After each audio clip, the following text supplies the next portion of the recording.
Okay, let's turn to the footy. Now, we're going to have the Medallion Club a little bit later on where we go through the big games, but this is a blockbuster of epic proportions because of the two teams and where we find themselves. Now, put a few pictures. This was last week before the game. This is Carlton preparing. This is Collingwood preparing. Yeah, two different, attitudes going to the game. There's a room that's full of winning, full of fun at the moment. Here's Carlton's big gun having a shot at goal. And this is a side with the weight of the world, the football world, on its shoulders. And look, for me, they've been clipped around the years enough. And here's a big bloke who hadn't played football 5 years ago. Yeah, and he's enjoying every moment, as we know Mason Cox can do.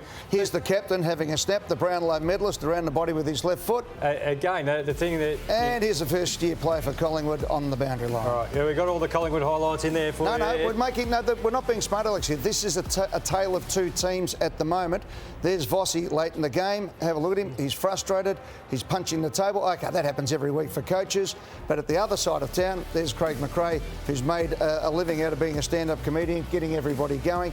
Lloydie, you were on the receiving end of his old coach putting a statement pretty much like where Vossi finds himself now when the Brisbane Lions took on Essendon. Is that what's required at the moment? It was 2001 and we'd lost about one game in a year and a half, and Lee Matthews came out and they were 4 wins and 5 losses, the Brisbane Lions, after 9 rounds, and he said if it bleeds, we can kill it. And his message was, he did it to the press, but he also was delivering a message to his players that it's time for us to go on the hunt and it's time for us to go on the attack. And it was how Vossi, I think, needs to play this week, because no one expects them to win, and they're going after Collingwood this week, Jim. How would you approach it? So this is where I'm leaning to. We saw Craig McRae there, that positivity, and we hear every player talk about it. I think it's time for positivity in the Carlton sort of rooms, and you can sometimes put up a lot of edits of, you should have been here, you should have done that, this is what you need to do for goal kicking. We always highlight Harry Mackay. I think the videos need to go out. Harry Mackay, big pack mark, converting from 40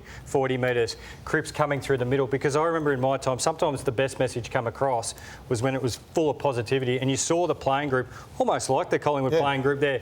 You're out of your seat and you go, I can actually play AFL footy. I'm a good player. I'm a Coleman medalist, I'm a Brownlow medalist, I'm one of the best wingers, halfbacks, wherever it may be. It's a confidence game. Correct. But life is a confidence game, isn't it? If you get told often enough that you're no good, you'll become no good. Yeah, I hear what you're both saying, but I don't think they've got the confidence to do it. And to your point about what Lee Matthews said in 2001, they had made a prelim final 2 years earlier. They had made the finals the previous year. They had some form in that time. But they wouldn't have known they were about to win 16 in a row. No, they wouldn't have. But Carlton is under siege and hasn't got the finals background to believe that themselves. But all we're saying is he's got to try and change, because Patrick Cripps, when's the last time we've seen Cripps smile? But they just seem like they're playing with the real weight. And we want to go to the game last year, round 22 last year, where it was 1 point in it. But some of the stats, this is the hunt. You see the scoreboard here. It was 36-17 Collingwood's way. But then the whole game changed. They were plus 54 contested possessions. They were plus 13 clearances. Jim, this was a brutal midfield. Have they lost that? Is that where it needs to start? Well, it seems stagnant, Lloydie, and we can see it with their ball use. And the big stat for me that jumps out is where's the dare? And when I look to it, most people go back to their first 6 to 7 weeks last year when they were up and about. But even in those first 6 weeks, they lost twice, where they had over 100 marks, but only around 48 and 38 inside forward 50. So, Lloydie, I'm with you. Show those edits where you're hunting the ball. Show the edits where from those positions you took the game on. There's errors to be made. The game is full of errors. It's how you respond from them.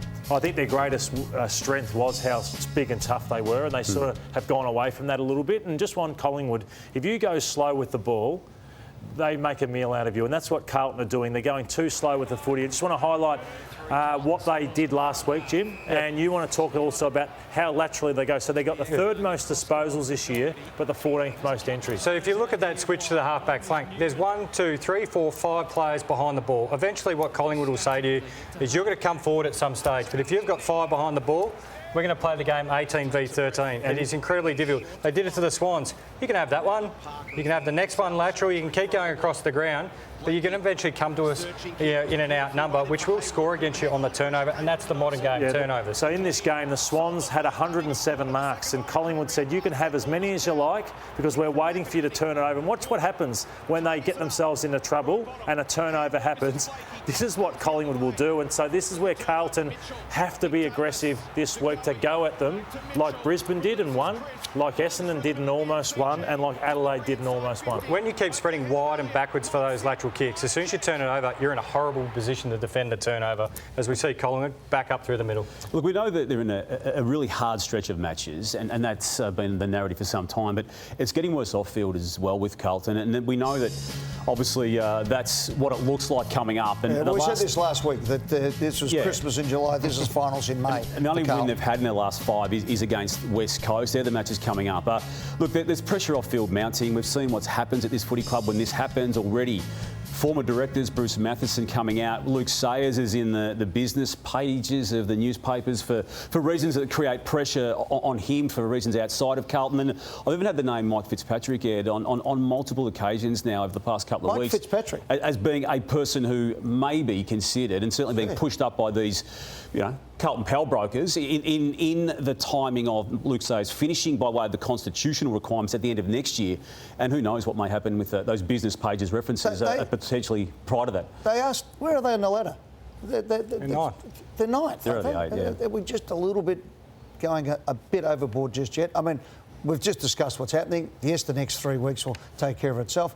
But, it's Collingwood and Carlton this week. I never go into these games feeling easy about anything, particularly when Carlton have got their backs to the wall. So it's going to be an absolute beauty. You've got to keep the coteries away, Damo. Yeah, I know, and they're one of the last bastions of What's that Keep control. the coteries away. The coteries. They'll ruin your club every time. They will. Oh, they give the money too, Ed. Eh? They do give money too. Yeah, I'd rather buy a Tesla ticket. They do. You can't have to. You have your board, let them have the run at it. Then you have an election if you want to, or somebody stands up with a better idea. But this stuff from behind and undermining, if you undermine the board, that has a bigger impact flowing down than you do showing Mackay missing goals. Well, your old club's guilty of that too. Yeah, the they coteries. are. And I think Bruce Matheson would struggle to walk back in the footy club after what he did during the week. How does it help anybody? Well, I don't think he's been there for a long time anyway, Lordy, living on the Gold Coast the way he does and commenting from afar.